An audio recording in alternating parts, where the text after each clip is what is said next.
to show you how to cook a whole roast of pork. Now this is a rack of pork and there's 7 points, so it's perfect for about 6 people. This is a great idea when you're entertaining to really show it off. And the best thing about this cut is it's super lean, so it doesn't take too long to cook, and you also get the crackling, so the best of both worlds.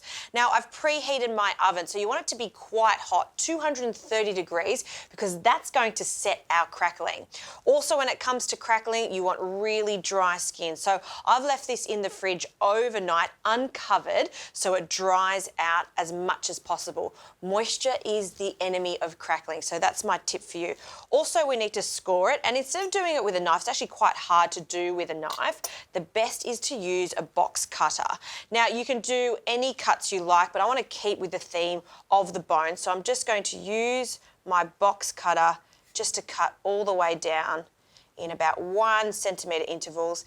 Now you can see that I'm not going all the way through the skin. We just want to gently open it up, go through the fat, but not all the way to the flesh. So if you go all the way through to the flesh, it can tend to dry out. We just want that perfect crackling that's slightly scored.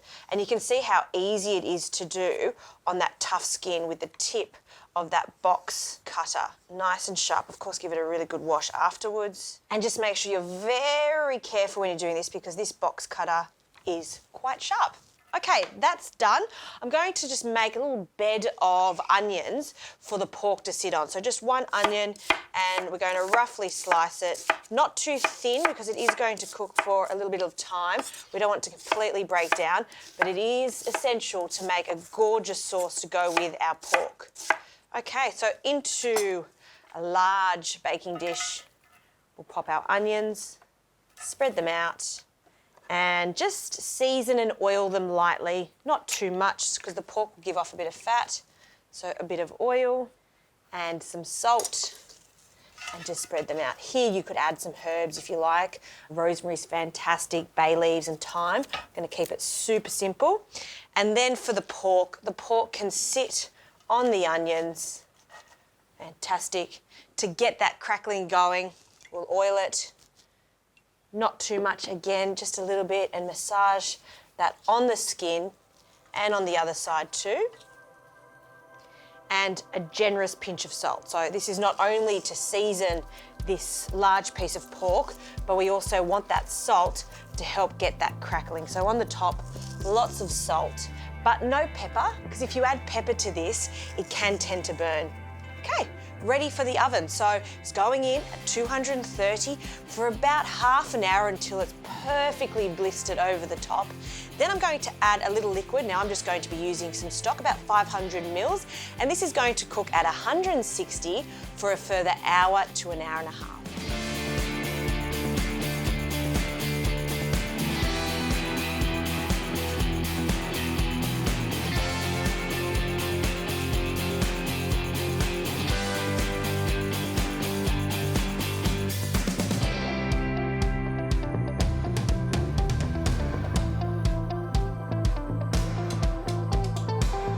Gee, it smells good in here. The pork has come out of the oven. You can see how crispy it is on the top.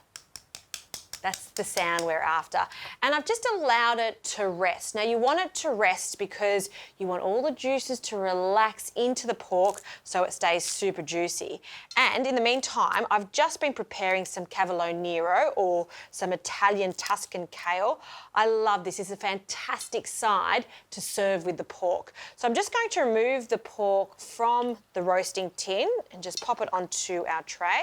And my roasting dish is back on the stove top on a medium heat. See all these juices? This is going to make the most beautiful gravy. So to finish this gravy off, I'll add some quince paste. Now this is sweet, it's going to make it glossy, and it's also going to thicken it up slightly. So usually you would serve this on a cheese board, but the sweetness and the fattiness of the pork, best mates. So we're going to add about half of this, in it goes, and you'll see it start to melt. You know what? Let's add the whole lot.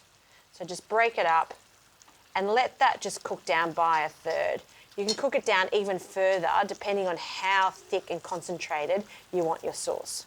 Okay, for the cavolo nero, very easy. Just a little bit of garlic that I've finely sliced. I've been preheating some extra virgin olive oil. In it goes. And all of the cavolo nero can go in. And it might spit a little bit because of the liquid, that's okay. I'll also add a pinch of salt and we'll just wilt that down.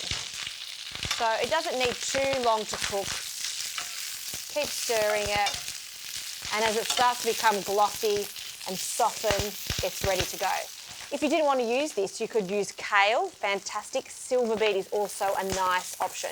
Any of those dark leafy greens is really nice. So see how all of that quince paste has melted down. It's thickened the sauce. It is just right. We'll turn the heat off. Oh, and the onions are just outstanding. Now back to the pork. Sharp knife. We're going to cut them into thick chops. And you want a sharp knife so you can get through that crackling too. And look at that. Ooh, so juicy. A thin piece of fat there, and it's rendered down, and we've got glass-like crackling. I want to cut another slice just to show you how perfectly juicy it is. Oh, look at that. This one's even thicker. It's just the ultimate. It's a real special occasion kind of thing. To plate up, we'll grab a generous amount of our cavolo nero. It's wilted down onto a plate in the centre, a little more. And that's going to act like a little bed for our pork chop. And the pork chop can go on top. And a few spoonfuls. And don't forget all those onions. We want the onions on there.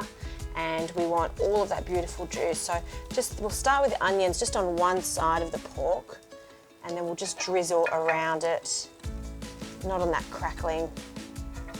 Just let it cascade down and around.